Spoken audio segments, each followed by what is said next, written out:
bien, aujourd'hui je vous retrouve pour faire une prévision de mon budget du mois de septembre. Alors qui dit budget dit présentation de la constitution familiale comme à chaque fois et puis des charges que nous avons. Donc on y va. Alors déjà merci à toutes les personnes qui viennent de s'abonner, merci beaucoup. Et puis si vous commencez la méthode des enveloppes en ce mois de septembre, enfin pour le mois de septembre, vous pouvez aller voir déjà ou les autres vidéos des budgets pour quand j'explique un petit peu comment je réalise mon budget prévisionnel. Et puis sinon, je vous explique de façon très brève. Vous reprenez vos derniers bulletins de situation concernant la banque, vous prenez plusieurs stabilos et vous cochez ce qui incombe à la nourriture, ce qui incombe aux charges fixes. Les charges fixes, c'est ce qui arrive tous les mois. Ça va être des assurances, un loyer, ça va être des choses qui sont bien précises et qui sont souvent en prélèvement automatique. Et puis ensuite, vous allez regarder tout ce que vous dépensez. Au décours de tout ça, vous saurez vers quoi tendre pour pouvoir commencer un budget pour un mois. Voilà, déjà, vous allez voir ça. Vous allez vous-même choisir les catégories qui vous semblent les plus judicieuses pour vous, hein, parce que mes catégories, celles que j'ai mises en place, parce que ça fait quand même, ma chaîne va avoir 3 ans, pardon, et ça fait 3 ans et demi que je fais la méthode des enveloppes, alors je commence à roder un peu le truc, c'est plutôt pas mal. Enfin, c'est rodé, pardon. Et voilà, maintenant, c'est presque, enfin, c'est automatique, hein. Il y a pas mal de filles qui font des chaînes budget depuis longtemps et qui font la même chose, c'est-à-dire que c'est tellement classique, automatisé, que maintenant il y a une réflexion sur le mois en cours ou sur les projections sur les mois à venir. Néanmoins, il y a des choses qui sont déjà établies. Donc, une fois que vous avez vu les catégories que vous deviez mettre en place, je sais pas, par exemple, il y a des enfants, il y a un centre aéré ponctuellement, ou une nounou ponctuellement, bon là, il faudra peut-être l'envisager, pardon. Mais sinon, voilà, chacun a son budget, et encore une fois, on ne compare pas le budget qu'une personne a par rapport à une autre personne, parce qu'il y a aussi une condition qui doit être mise dans la balance, c'est le lieu de vie. Vous avez des lieux de vie qui coûtent plus cher que d'autres lieux de vie. Moi, nous habitons en région parisienne. Bon, là, on est encore au Portugal, mais on retourne en région parisienne. Et là où j'habite, et là où je fais mes courses, c'est un endroit qui coûte assez cher. Donc, clairement, il y a des zones en France qui sont un petit peu moins onéreuses. Donc, on ne peut pas comparer, hein. Vous voyez, par exemple, vous regardez simplement le prix de l'immobilier, vous saurez que il y a des endroits où vous allez dépenser énormément d'argent uniquement pour vous loger. Voilà, parce que si vous voulez vous loger, vous n'avez pas le choix en réalité. Voilà. Bon, trêve de bavardage. Donc je voulais vous mettre un petit peu les choses à plat comme ça. Ce que vous n'allez pas voir sur mon budget, c'est les choses que monsieur prend en compte. Donc, il prend en compte tout ce qui est énergétique, donc EDF, GDF, carburant pour le véhicule. Et puis, il prend également en compte les assurances immobilières et mobilier. Donc, c'est-à-dire, ça peut être la voiture, ça peut être... il prend les assurances en charge. Il a son assurance santé également en charge, ainsi que la location des garages, puisque nous sommes propriétaires d'un appartement. Il n'y a qu'une place de parking, donc c'est un petit peu compliqué. Voilà, ce que vous voyez moi sur mes charges, c'est ce que je prends de ma part. Et voilà, de toute façon, je vais vous réexpliquer. Quoi dire d'autre? Donc, il y a ma pension de retraite et également ce que monsieur verse pour le fonctionnement du ménage. Donc principalement les courses, il y a une partie qui part dans les vacances et il y a un tout petit peu plus comme le mois dernier. Je vais vous expliquer pourquoi. Voilà, allez, on y va. J'ai forcément fait mon anti-sèche. Ah oui, je voulais vous poser une question avant de commencer. Je voulais reprendre un peu de... Pardon. Je voulais reprendre une application pour l'apprentissage des langues la plus, comment dire, pédagogue possible. Parce que ça, c'est quand même important, hein. On compare, c'est comme une mutuelle, hein. Si vous comparez uniquement le prix sans avoir les prestations qui vont avec, et ben, ça n'a pas tellement de sens. Donc, il faut vraiment tout comparer. Voilà. Et donc, je voulais savoir si vous connaissiez une application de langue. J'en ai vu plusieurs, dont une qui est LearnIA, je crois. C'est une nouvelle application, mais c'est basé sur l'IA, par contre. C'est pour faire du portugais, pas du portugais brésilien, parce que j'ai fait Babel, qui ne propose que du portugais brésilien. Ma foi, si je trouve pas, je retournerai sur ce site, parce que j'avais beaucoup aimé Babel, je l'ai fait plusieurs temps. Je voudrais reprendre, mais de façon des bases, mais succinctes, d'espagnol, et reprendre des bases aussi d'anglais. C'est la langue que j'ai le plus appris, dont je me souviens pas forcément beaucoup, hein, mais bon, voilà. Et je sais que ce qui est important, c'est aussi de regarder les vidéos, de regarder des films en version originale. Voilà, tout ça, je le sais, mais je voudrais retrouver des basiques, hein, vous voyez, des choses qui sont, voilà, les temps simples, des constructions de phrases pratiques. En fait, c'est ce que je veux, c'est surtout avoir quelque chose qui puisse me permettre de me débrouiller quand je vais visiter quelque chose, et voilà, de demander bon, bah, où je vais, enfin, quel est l'endroit qui, voilà, il y a ça, je sais, mais après, aller en profondeur, avoir des petits mots de bienveillance, quand je dis merci, c'est avec plaisir, ou il y a des trucs, voilà, j'ai envie d'avoir tous ces petits mots-là. Donc, si vous connaissez des applications que je peux mettre sur mon téléphone qui coûtent pas très cher en abonnement, je veux bien aller jeter un œil. Donc, n'hésitez pas à mettre en commentaire si vous le souhaitez, si vous en connaissez, ce serait très gentil de votre part. Voilà, allez, ouf, on a beaucoup discuté déjà. Il est combien? Ça fait combien? 7 minutes, ouais, ok.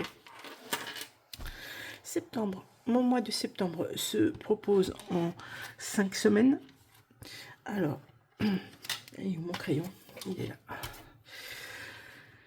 Je vais voir si je peux pas tirer un petit peu sur le mois d'août. Est-ce que je peux tirer un petit peu? Parce que, comme vous le savez, nous partons. Hop. Nous partons dimanche, on fait une escale en Espagne, et ensuite on sera toute la semaine dans le sud de la France, côté Montpellier. Voilà.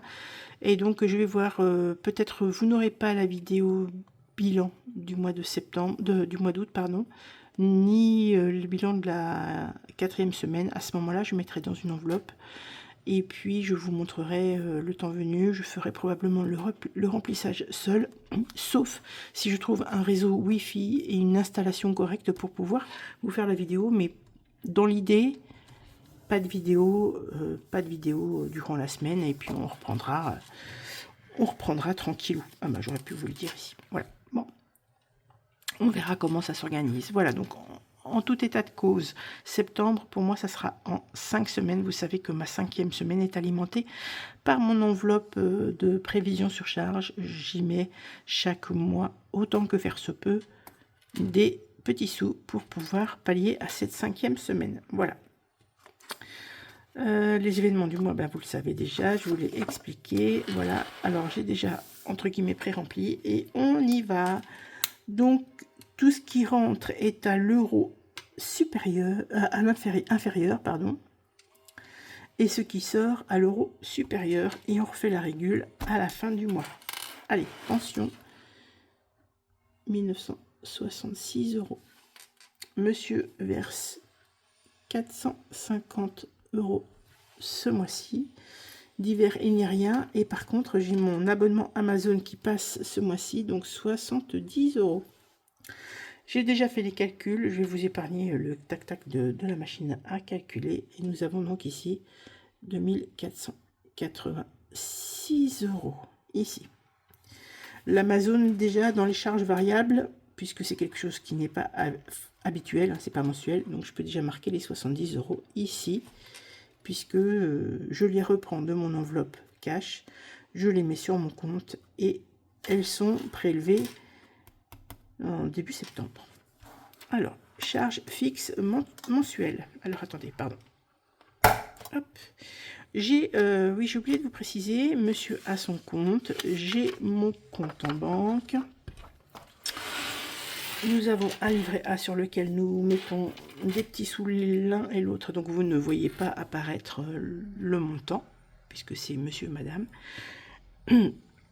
J'ai un compte Boursorama, donc vous avez le lien en haut, en barre d'information de la chaîne, si vous avez envie de vous inscrire sur ce compte. Sur le compte Boursorama, il suffit simplement de faire un prélèvement, enfin un achat une fois par mois pour ne pas avoir de frais de banque. Donc ça, c'est plutôt pas mal. Et sur ce Boursorama là, il est rattaché un livret de banque, un livret de compte sur lequel j'y mets toutes mes épargnes.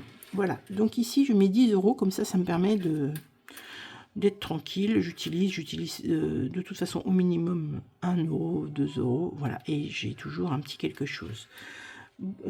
Ah, je me suis caché mon anti-sèche, bravo.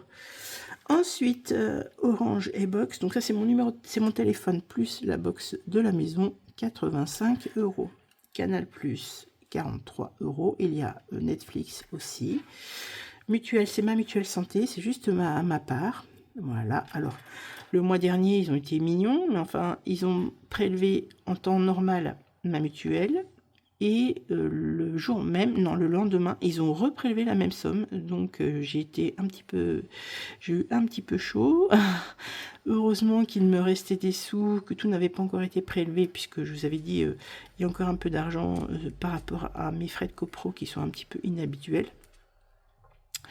Et j'ai été, enfin, le problème a été réglé. J'ai reçu le trop prélevé le surlendemain. Mais bon, c'est sûr que c'était un petit peu, j'ai un petit peu eu chaud. Voilà. Google, c'est ma réserve de capacité, parce que j'y mets des images et tout ça. Voilà, donc j'y mets 2 €. Garantie d'essai, c'est avec ma banque, 39 €. Pardon, c'est ma tête qui bouge le téléphone. Assurance juridique, 11 €. Charge de copropriété, je mets la somme exacte cette fois-ci, 371. Les fonciers, 170. Orange, ça c'est le numéro de téléphone, le téléphone de monsieur, 35, et prédicat, 20 €. Donc on arrive à toutes ces sommes-là, à une somme de 917 €. Voilà. Donc, on va déjà... Ah, il me faudra ma petite feuille après. Hop là. Celle-ci. Ça sera plus facile après. Voilà. Alors, ici, on a déjà les ressources. On va déjà regarder. 2486. Charge fixe, 917. Ce qu'on va faire, c'est qu'on va soustraire après pour savoir combien il nous restera de reste à vivre, et pouvoir constituer à la fois nos enveloppes, parce que je mange d'abord, j'économise en début de mois autant que possible, et ensuite à la fin de chaque semaine, s'il me reste des sous dans mes enveloppes, ce qui est plutôt le cas puisque pour le moment ça marche plutôt bien, je réinjecte via les défis dans mes épargnes que j'ai déjà prédéfinies. Alors CB, je mets 130 €. Péage, je mets un peu plus parce qu'il y a le péage là, mais on va peut-être vadrouiller encore, donc je mets 150 €. De toute façon, ce qui reste ne sera pas perdu, sera réinjecté dans le budget, c'est pas un souci. 350 € ici. Nous n'avons pas de dette ni de crédit, donc là c'est 0. Alors, ici 350 €. Et on va soustraire aux ressources. Voilà, je pense que là vous voyez bien. 2486 moins 917 moins 350, 1219.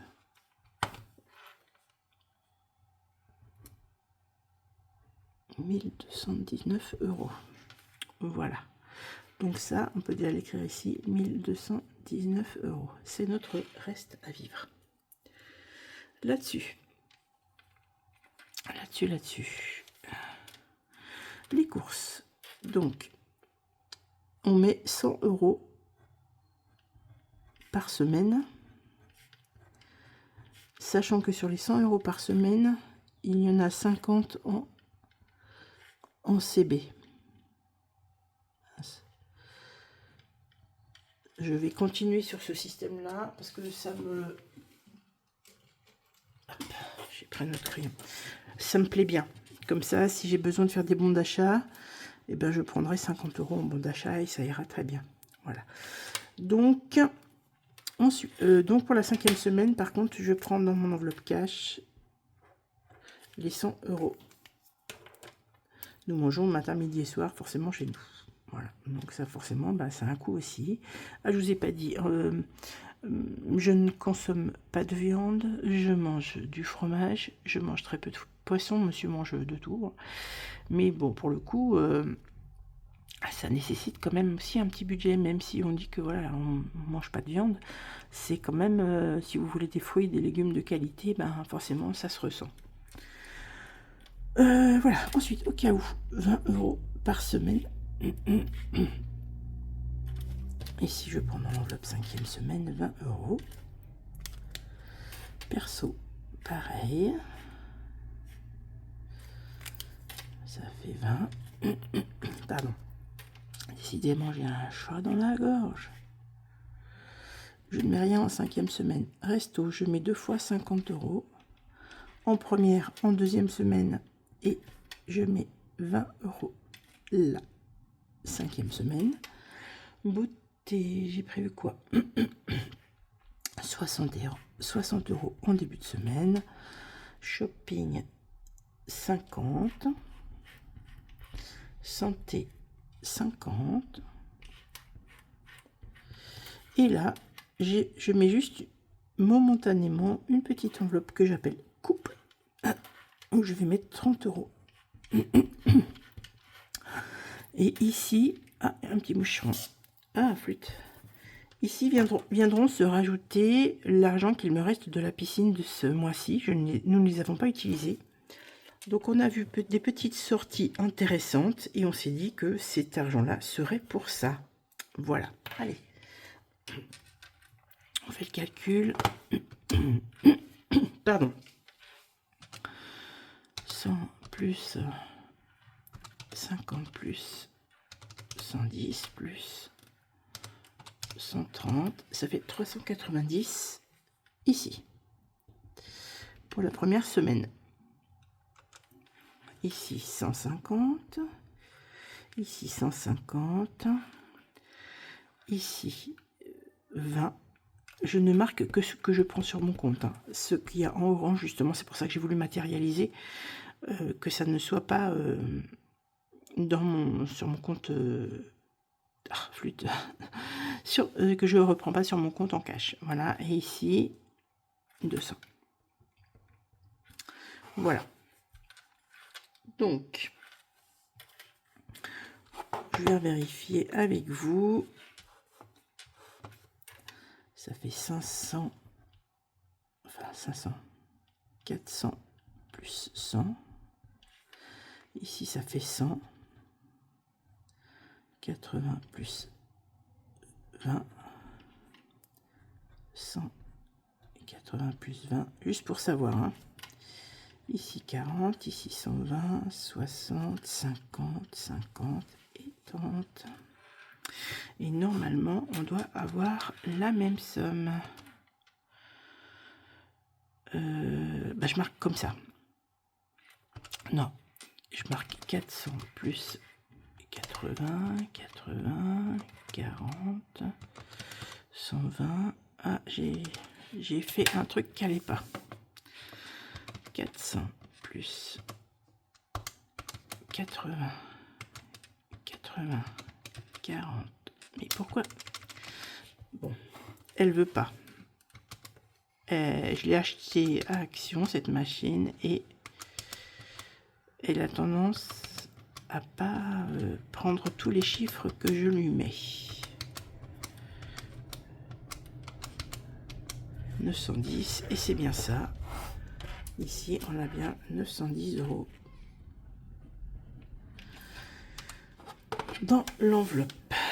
Alors, je marque enveloppe cash 910, sachant qu'il y a 200 € en CB. Mais moi, je marque enveloppe cash. Elle était nommée comme ça parce que c'est toutes mes enveloppes que j'ai régulièrement. Vous savez, je me débrouille de cette façon. Voilà, donc ici, nous avons 1900. Non. 1219 moins 910, puisque que ce soit en cash ou en prélèvement, c'est quand même pris sur mon compte. Il me restera 309 €. 309 € moins les défis cash. J'ai prévu dans les défis cash, j'ai prévu combien? J'ai prévu 100 € en défi cash. Ça voudra dire que j'aurai une capacité d'épargne de 209 €. Alors, ce que je fais, c'est que les 9 €, hop,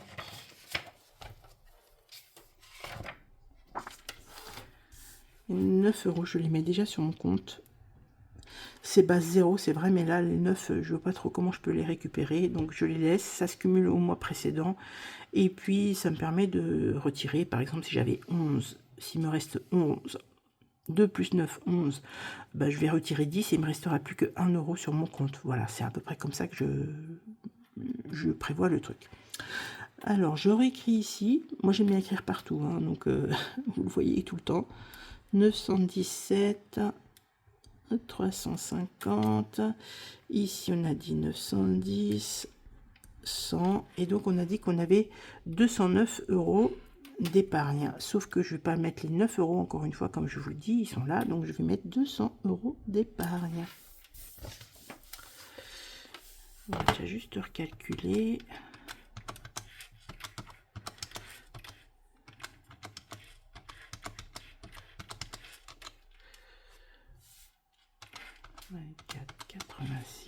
C'est bien ça.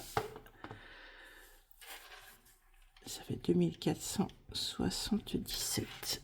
Plus les 9, on est bien à 2486 €. Alors, comme j'ai une capacité d'épargne de 200 €, eh bien, on va les mettre. On les met toujours en début de semaine, en début de mois, autant que possible. Alors, en espèces, je mets 40 € dans ma 5e semaine. Amazon, je recommence. Je ne sais plus où j'en suis. Là, à l'instant, je ne sais plus. Il suffit que je consulte mes feuilles, mais je ne les ai pas sorties. Je remets 10 € pour recommencer pour l'année prochaine. Stock, je mets 10 € aussi. Je réaugmente mon montant que j'avais prédéfini au départ. J'avais prévu 200 € dans stock. Au vu des augmentations qui s'annoncent, je vais aller jusqu'à 300 € sur cette enveloppe. Donc voilà. Ensuite, donc ça c'était pour les espèces. Ensuite, on est à 60 € en espèces. Mince, j'aurais dû le marquer, c'est pas grave. Noël, je prévois 20 €. Je prévois 20 € également en fonds d'urgence et 100 € pour les vacances. C'est déjà prévu avec monsieur, donc on est à 140. Et 140 plus 60, ça fait bien 200. Voilà, ça c'est nickel. C'est fait. C'est fait et c'est checké. Maintenant, vous savez que au budget, puisque sur les 100 €, j'ai des choses comme ça que je vais devoir mettre. Oula, 20 €. Il me reste déjà 80 € pour mes défis. Ok. Donc ça c'est de Hélène de budget thérapie et ici de Aurélie. 10 €. Ok, bah il me restera 70 € à mettre dans mes petits défis tout au long du mois et c'est très bien quand même. 10 € et là 10 €. Ok. Donc nous avons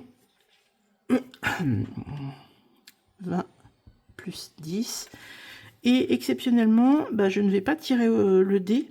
Puisque sinon, ben, je risque de tomber sur des grosses sommes. Je vais juste mettre 10 € dans mon enveloppe mystère. Tant pis.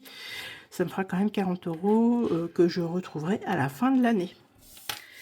Voilà, bah, écoutez, c'est pas mal. J'espère que vous avez compris la façon dont je procède. Si vous avez des questions, n'hésitez pas à m'interpeller, à me demander. Alors, je suis réactive sur Instagram parce que sur YouTube, bah, c'est un peu plus compliqué. En plus, on ne peut pas répondre de façon personnalisée. Hein. Donc, n'hésitez pas. Sur Instagram, vous pouvez me contacter. Hein. C'est les enveloppes d'Agnès.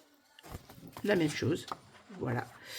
Je vais vous laisser ici. Je vous souhaite une belle semaine.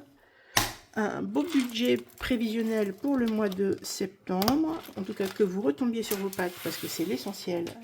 Il n'y a pas de petit, il n'y a pas de gros budget. C'est surtout de le tenir et de s'y tenir.